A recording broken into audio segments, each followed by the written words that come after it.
Good morning, class. Good morning, ma'am. Before we start, let us stand up and let's have a prayer. Amen. Amen. So let us have an attendance. Stay present if you are here.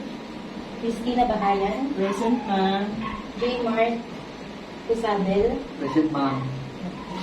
Very good. All of you is present.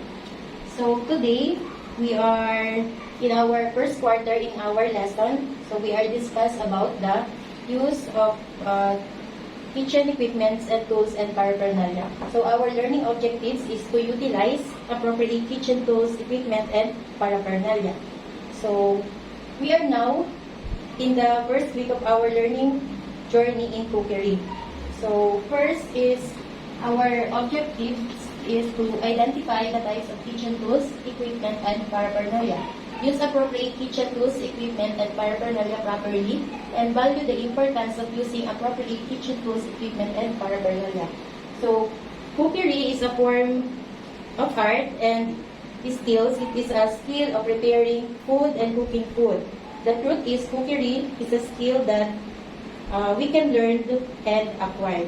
So, stay with me and let's enjoy learning cooking. So, first is we have a cooking materials.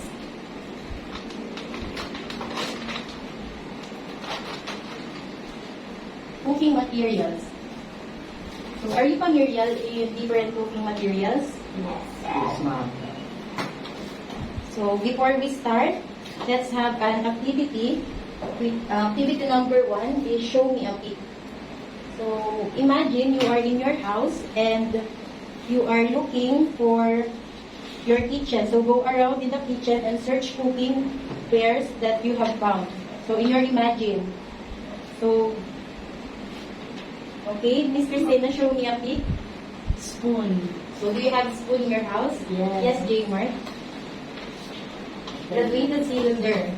So, do you have in your house? Okay. Thank you. So today, we discuss first the cooking materials.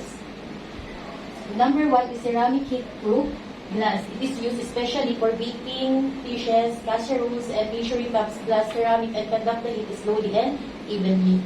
So it's look like a casseroles, but in the property of glasses. Next is aluminum.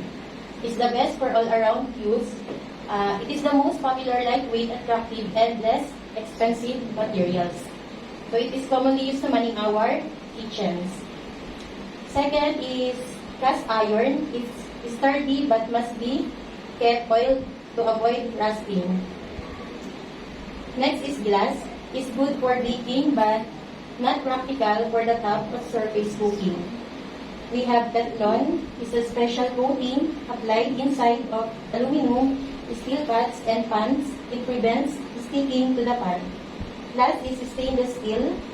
It's the most popular material used for cooking, but it is more expensive. So next, we have a measuring tools. Are you familiar in different measuring tools? Yes, ma'am. We have a measuring cups and spoon are used to measure solids and dry ingredients such as flour, fat, and sugar. Next is household scales are used to weigh large quantity of ingredients in kilos, commonly in rice, flour, sugar, legumes, or vegetable, and meat up to 25 pounds. So it carries about 25 pounds only. Next is graduated measuring glass. It's commonly made up of heat-proof glass and transparent so that liquid can be seen. Next is portion scales are used to weigh serving portion from 1 ounce to 1 pound. Next is scoop or dipper are used to measure serving of soft foods such as filling, ice cream, and mashed potato. So before we go to the next kitchen materials, let's have a recitation as part of your grades. Okay, so I read the question and raise your hand if you know the answer. Okay? Yes, ma'am. Okay. Activity number 2, so it is multiple choice. So raise your hand. Number 1, which of the following cooking materials is easy to wash and clean? Yes, Christina. D. Okay, so let's find your answer. A, aluminum. B, cast iron. C, stainless. D, Teflon. So what's your answer? Teflon. Okay, very good. Next is, which material is lightweight and less expensive? A, aluminum. B, cast iron. C, ceramic. D, glass. Ma'am. Yes, J, Mark. Aluminum. A. Letter A, aluminum. Okay, correct. Very good. Number 3, which cooking material is best for baked dishes? A, aluminum. B, ceramic. C, stainless. D, Teflon. Ma'am. Yes, Christina. Ceramic. D. D, ceramic. Okay. So let's now proceed to our next topic, which is kitchen tools. So we have different types of kitchen tools. First is baster. Are you familiar in baster? Yes, ma'am. So baster is look like what?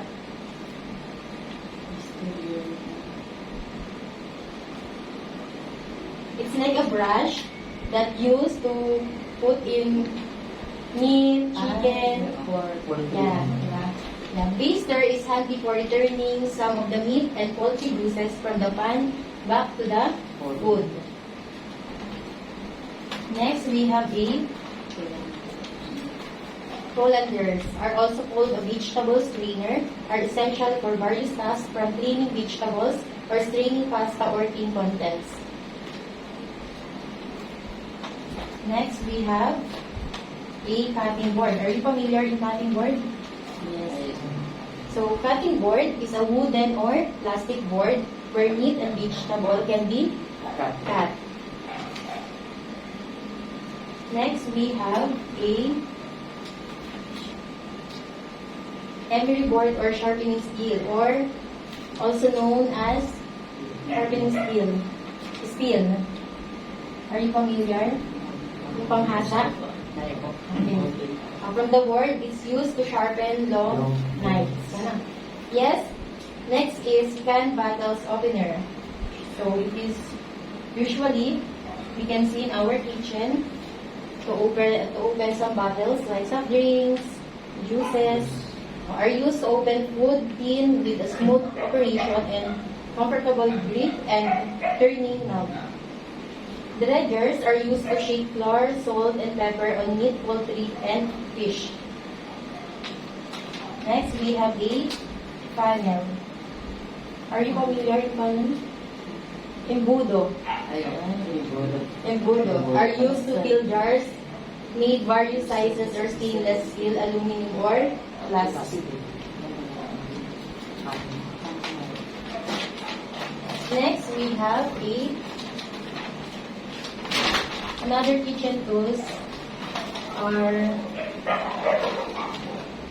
we have graters. Are you familiar in graters? Graters are used to grate, shred, slice, and separate foods such as carrots, cabbage, and cheese. Yung pang ad-ad sa Tagalog. Next, we have a kitchen shears. What is kitchen shears?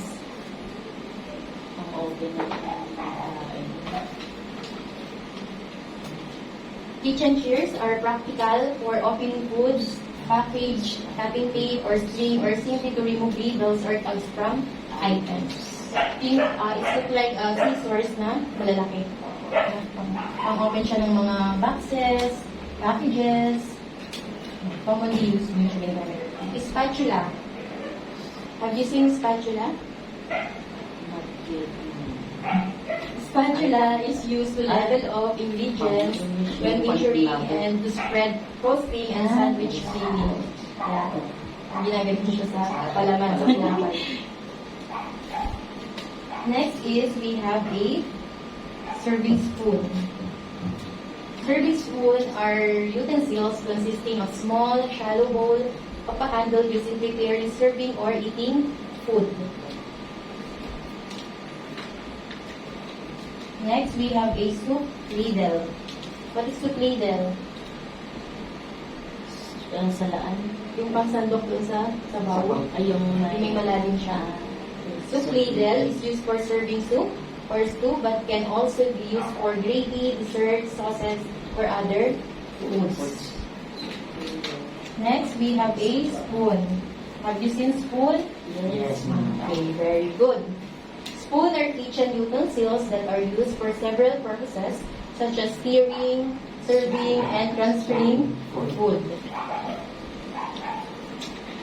And the last one, we have a serving tongs.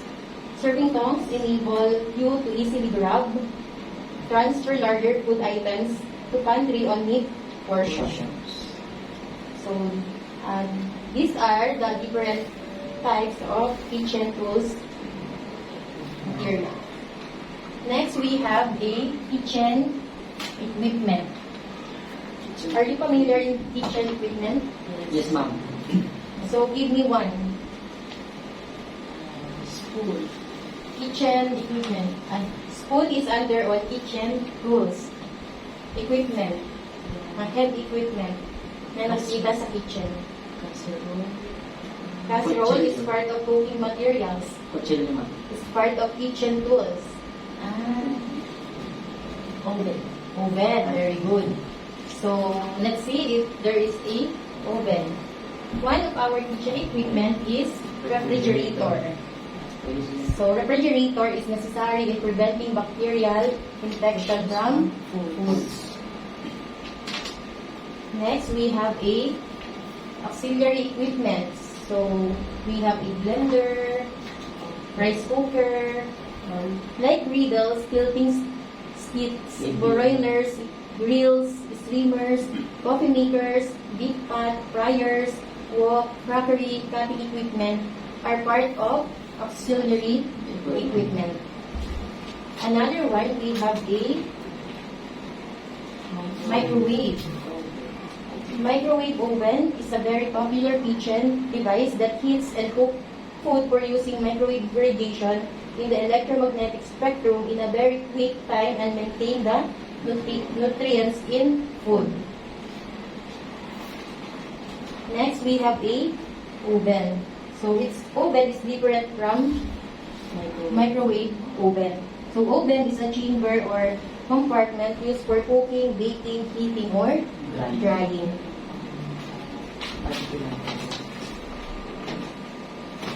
So, what do you have in your house? Do you have microwave oven or do you have oven? Microwave oven. Wow. Ayan. Next, we have a blender. Blender is used to chop, blend, mix, whip, and pure grade, and liquefy all kinds of food. Okay, those are the different types of use of kitchen tools, equipment, and paraphernalia. So, we have another activity. So, get 1/4 and let's have a quiz. 1/4 sheet of paper. And I will read the question and then write your answer in your 1/4 sheet of paper. So, number 1, identify the following meaning of question. Number 1, is good for baking but not practical for top or surface cooking. Write your answer. Number 2, is sturdy but must be kept oiled to avoid rusting. Number 3, is a wooden or plastic board where meat and vegetable can be cut. Number 4, are kitchen utensils that are used for several purposes such as stirring, serving, and transferring food. Number 5, are used to open a food in preferably with smooth operation and comfortable grip and turning knob. Okay, pass your paper in front.